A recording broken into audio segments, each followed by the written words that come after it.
English premier লিগে খেলা বাংলাদেশি বংশোদ্ভূত মিডফিল্ডার হামজা চৌধুরীকে বাংলাদেশ ফুটবল দলের অধিনায়ক হিসেবে দেখতে চান জাতীয় দলের সাবেক অধিনায়ক আমিনুল হক। জাতীয় প্রেস ক্লাবের ৭১ বছর পূর্তি উপলক্ষে আয়োজিত ক্রীড়া অনুষ্ঠানমালার উদ্বোধনকালে তিনি এই কথা বলেন। পরাগ আরমানের রিপোর্ট। বাংলাদেশের ফুটবলে আপাতত সবচেয়ে বড় তারকা ইংল্যান্ড প্রবাসী হামজা চৌধুরী। ইংলিশ প্রিমিয়ার লিগে খেলা ২৮ বছর বয়সী এই তারকা মিডফিল্ডার ইতিমধ্যেই নিজের জাত চিনিয়েছেন। বহু কাঠখড় পুড়িয়ে তিনি এখন বাংলাদেশ জাতীয় দলের খেলোয়াড়। জাতীয় দলের হয়ে এখনো পর্যন্ত ৩ ম্যাচ খেলে গোল করেছেন একটি। এফসি এশিয়ান কাপের বাছাই পর্বে ঘরের মাঠে হংকংয়ের কাছে ৪-৩ গোলে হেরেছে লাল সবুজের দল। তবু হামজাকেই জাতীয় দলের অধিনায়ক হিসেবে পেতে চান সাবেক অধিনায়ক আমিনুল হক। হামজার মতো যদি একজন ফুটবলারকে ক্যাপ্টেনশিপের দায়িত্ব দেওয়া হয় তাহলে আমার কাছে মনে হয় যে বাংলাদেশ দলও অনেকটা নির্ভর হবে। পাশাপাশি হামজা চৌধুরীর যে নেতৃত্ব, তিনি লিস্টার সিটির মতো ক্লাবে নেতৃত্ব দিয়ে থাকেন এবং আমার কাছে মনে হয় যে আমরা যদি হামজা চৌধুরীকে ভবিষ্যতে ক্যাপ্টেন্সি প্রদান করি তাহলে আমাদের বাংলাদেশ দল আরও অনেক বেশি উজ্জীবিত হবে এবং বাংলাদেশের দর্শকরা উজ্জীবিত হবে। এবং আমার কাছে মনে হয় যে আমাদের যারা বর্তমানে এখন ক্যাপ্টেনশিপ করছেন তাদের হয়তোবা এক এক সময় এক একজনকে দায়িত্ব দেওয়া হচ্ছে, যেটা নিয়ে হয়তোবা নিজেদের খেলোয়াড়দের ভিতরে একটা কনফিউশন বা একটা দ্বিধাদ্বন্দ্ব তৈরি হতে পারে। এটা খুব স্বাভাবিক একটি বিষয়, বাট হামজা চৌধুরীর বিষয়ে আমার কাছে মনে হয় যে এখানে কোনো প্রশ্ন থাকবে।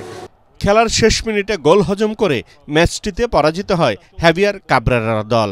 মাঠ ভর্তি দর্শক সমর্থকদের চাপ নিতে পারেনি তারা, তাই চাপ কমাতে একজন মনোবিদ নিয়োগেরও কথা জানান আমিনুল।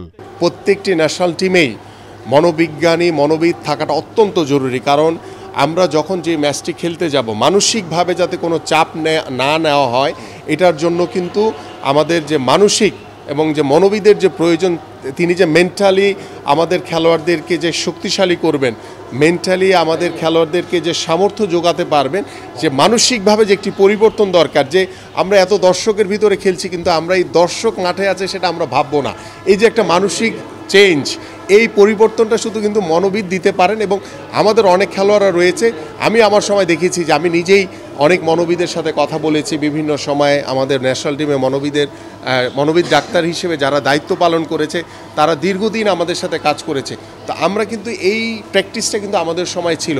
তবে হংকং ব্যর্থতায় কোচের পদত্যাগ বিষয়ে এখনই তেমন কিছু বলতে চাননি তিনি।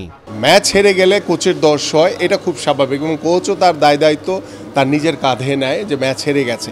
এখন কোচ যদি মনে করে যে হ্যাঁ আমি হয়তো বা এই বাংলাদেশ দলের সাথে মানে আমার যে স্ট্র্যাটেজি বা বাংলাদেশ দলের খেলোয়াড়রা হয়তো বা মিলছে না, তাহলে কোচ নিজে থেকেই পদত্যাগ করা উচিত। বা আমাদের ম্যানেজমেন্টের যারা দায়িত্ব রয়েছেন তারা যদি মনে করেন যে হ্যাঁ আমি দীর্ঘদিন এই কোচকে দিয়ে দেখলাম আমি আশানুরূপ রেজাল্ট পাচ্ছি না, তাহলে বাংলাদেশ ফুটবল টিমের যারা ম্যানেজমেন্ট আছে তারাও তাকে পদত্যাগ করানোর জন্য বাধ্য করতে পারে। এর আগে জাতীয় প্রেস ক্লাবের ৭১ বছর পূর্তি উপলক্ষে আয়োজিত ক্রীড়া অনুষ্ঠানমালার উদ্বোধন করেন প্রধান অতিথি আমিনুল হক। এ সময় জাতীয় প্রেস ক্লাবের সভাপতি কবি হাসান হাফিজ এবং অন্যান্য সদস্যরা উপস্থিত ছিলেন।